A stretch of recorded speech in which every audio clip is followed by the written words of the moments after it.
একই কাণ্ড। ইরান শর্ত চাপাচ্ছে আমেরিকার ওপর। হ্যাঁ, আমেরিকা যে কয়েক দফা শর্ত চাপিয়েছিল ইরানের ওপর, ইরান তার পাল্টা শর্ত চাপাচ্ছে। আদৌ কি ইরান আমেরিকার কাছে পর্যুদস্ত হবে, নাকি একেবারেই নয়? সেই ভাবনা অনেক দূর। এটাই তো আমেরিকা বুঝেছে। আমেরিকা এখন গিলতেও পারছে না, উগলাতেও পারছে না। গিলতেও পারছে না, উগলাতেও পারছে না। আমেরিকা, ডোনাল্ড ট্রাম্পের এখন এই অবস্থায়। ইসরায়েলে পর হামলা চালিয়েছে ইরান। আবার ইরানে হরমুজ প্রণালীতে যার যিনি নিরাপত্তার দায়িত্ব ছিলেন সেনাপ্রধান, তাকেও মেরে দিয়েছে ইসরায়েল। কিন্তু আমেরিকা আর ইরানের মধ্যে, ইসরায়েল আর ইরানের মধ্যে কি যুদ্ধ থামবে? মনে তো হচ্ছে না। কারণ দেখুন, আমেরিকা কি কি শর্ত দিয়েছিল একটু আমার মত বলি। হরমুজ প্রণালী খুলে দিতে হবে, নিশ্চয়ই হরমুজ প্রণালী খুলে দিতে হবে।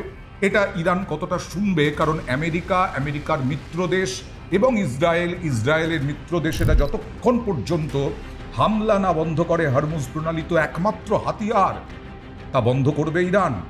ইতিমধ্যেই আমাদের জন্য বোধহয় সেরকম চিন্তা নেই, কারণ হরমুজ প্রণালী ভারতের জন্য খুলে দিয়েছে।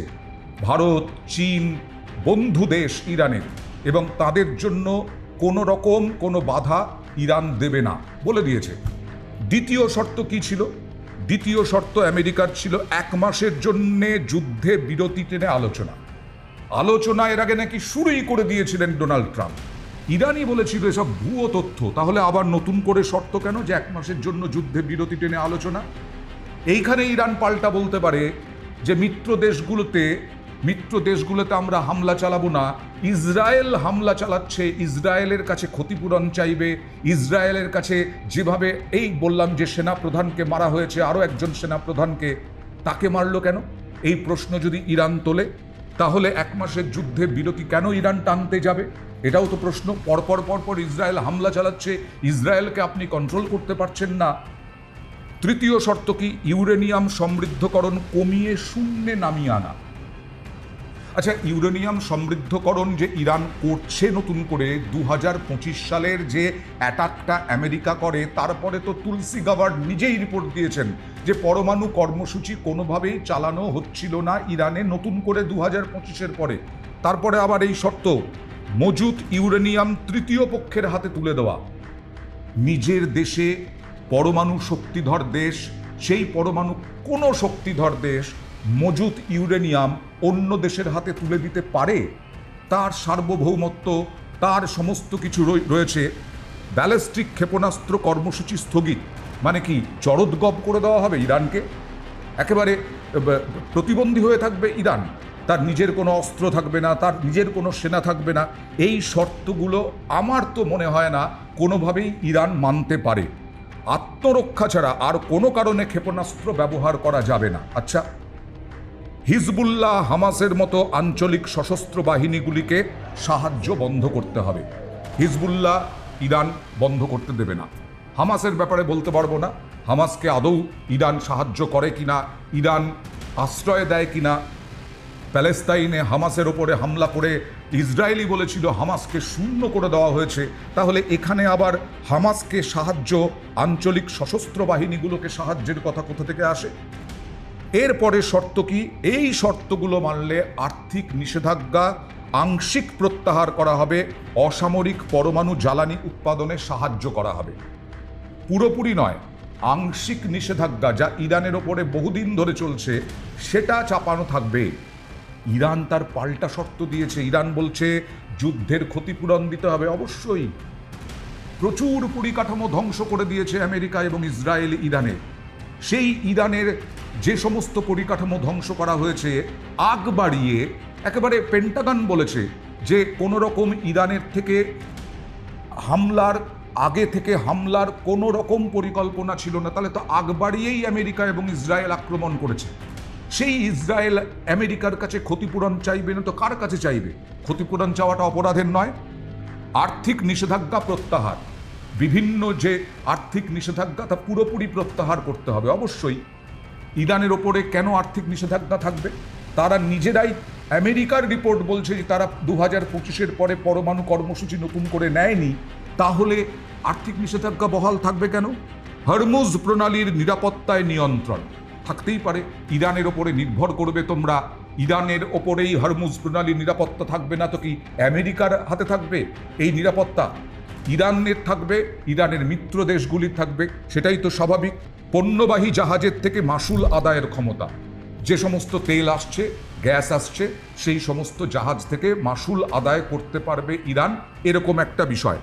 পশ্চিম এশিয়ায় আমেরিকার সামরিক ঘাঁটি বন্ধ, এইটা আমেরিকা হয়তো কিছুতেই মানবে না, কারণ পশ্চিম এশিয়ায় বিশেষ করে ইসরায়েলকে সাহায্য করার জন্য এবং ইরাককে বেঁধে ফেলার জন্য পশ্চিম এশিয়ায় বিভিন্ন জায়গায় যে ঘাঁটিগুলোতে আক্রমণ করছে ইরান, এই সামরিক ঘাঁটিগুলি মনে হয় না আমেরিকা বন্ধ করবে। হিজবুল্লাহর ওপরে ইসরায়েলের আক্রমণ বন্ধ করা। হিজবুল্লাহ হচ্ছে ইরানেরই সশস্ত্র সংগঠন, ইরানের সশস্ত্র বাহিনীগুলির অন্যতম। হিজবুল্লাহকে কিছুতেই, হিজবুল্লাহর গায়ে হাত পড়ুক ইরান মানতে চাইবে না। সুতরাং আমেরিকার পক্ষেও এই শর্তগুলি মানা কতটা সোজা, কতটা সহজ, এ তো বোঝাই যাচ্ছে, অর্থাৎ সহজ নয়, এবং ইরানের আমেরিকার শর্তগুলো মানাও খুবই কঠিন। আর এই অবস্থায় তাহলে কি হতে পারে? এই অবস্থায় আমেরিকা কিন্তু বারবার চাইছে আলোচনা হোক, আলোচনা হোক, আলোচনা হোক। কাকে ধরেছে গিয়ে? পাকিস্তানকে। আর কোনো দেশ পায়নি। জানা যাচ্ছে ভান্স অর্থাৎ ভাইস প্রেসিডেন্ট, তিনি পাকিস্তানে যাবেন খুব দ্রুত। পাকিস্তানি আসলে আমেরিকার শর্তগুলো ইরানের হাতে তুলে দিয়েছে, আবার ইরানের শর্তগুলো আমেরিকার হাতে তুলে দিয়েছে। সে হচ্ছে পাকিস্তান। ডোনাল্ড ট্রাম্প দাদাগিরি করছেন, ডোনাল্ড ট্রাম্প বিশ্বগুরু, তিনি যাচ্ছেন পাকিস্তানকে ধরতে, যে পাকিস্তান ভাই তোমরা যদি আলোচনা একটা করো, আলোচনার ব্যবস্থা করো, তাহলে হয়তো ইরানের সঙ্গে আলোচনাটা চালিয়ে যাওয়া সম্ভব।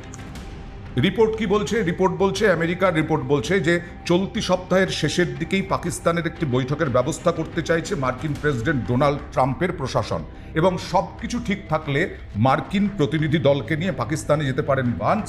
তবে ওই বৈঠক শুধু পাকিস্তানের সঙ্গে হবে নাকি ইরান বা অন্য কোনো দেশও থাকবে তা এখনো পর্যন্ত জানা যায়নি। মানে যে করেই হোক ইরানকে আলোচনার টেবিলে আনতে চাইছে আমেরিকা। তার মানে আমেরিকার যথেষ্ট ক্ষতি হয়েছে। জানা যাচ্ছে ডোনাল্ড ট্রাম্পের জনপ্রিয়তার নিরিখে তিনি একেবারে তলানিতে চলে গেছেন। জানা যাচ্ছে আমেরিকায় তেলের দাম বহুগুণ বেড়েছে। সুতরাং সাধারণ মানুষ যারা খেটে খাওয়া আমেরিকান নাগরিক, মার্কিন নাগরিক, তাঁরা তো কিছুতেই মানতে পারছেন না। প্রতিদিন 10,000 কোটি ডলার করে খরচ হচ্ছে, কয়েক লক্ষ কোটি ডলার ইতিমধ্যেই খরচ হয়ে গেছে। চাপ তো পড়বে মার্কিন নাগরিকদের ওপরে। তাই এখন টেরটি পাচ্ছেন যে ইরানের সঙ্গে আর যুদ্ধ করে লাভ নেই। কিন্তু ইসরায়েল তো বারবার ইরানকে হামলা চালাচ্ছে, ইরানের ওপরে হামলা চালাচ্ছে, ইরানের সেনাপ্রধানদের মেরে দিচ্ছে। ইরান কেন থামবে? ইরান নতজানু যে হচ্ছে না তা আরও একবার স্পষ্ট। আদৌ ইরানকে আলোচনার টেবিলে আনা যায় কিনা সেটাই এখন দেখার।